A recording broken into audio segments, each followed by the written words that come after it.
মনের খেয়ালে বলা একটা মিথ্যা, কিন্তু সেই মিথ্যার ফল কি আপনি কল্পনা করতে পারেন?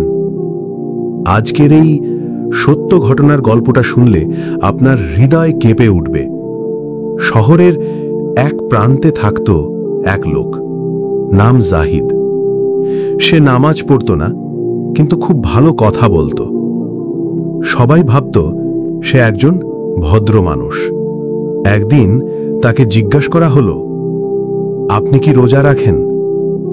সে হেসে বলল, অবশ্যই ভাই, আমি তো পুরো রমজান রোজা রাখি। আসলে সে একটাও রোজা রাখত না।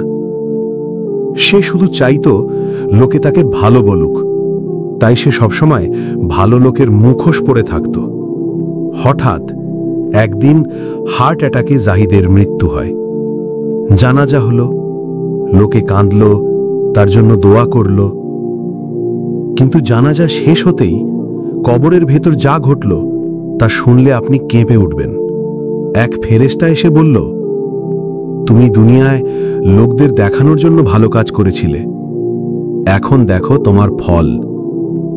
কবর তাকে চেপে ধরল এমনভাবে যেন হাড় ভেঙে যাচ্ছে।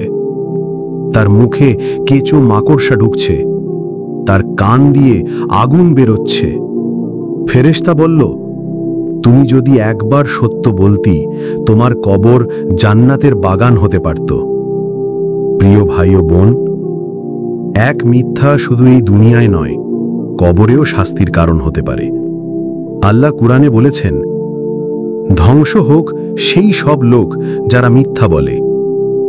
সূরা মুতাফফিফিন। আজই নিজেকে বদলে ফেলুন, সত্য বলুন, নামাজ পড়ুন, রিয়া বা দেখানোর জন্য কিছু করবেন না। আপনি যা তাই থাকুন, আল্লাহ দেখছেন, এই যথেষ্ট।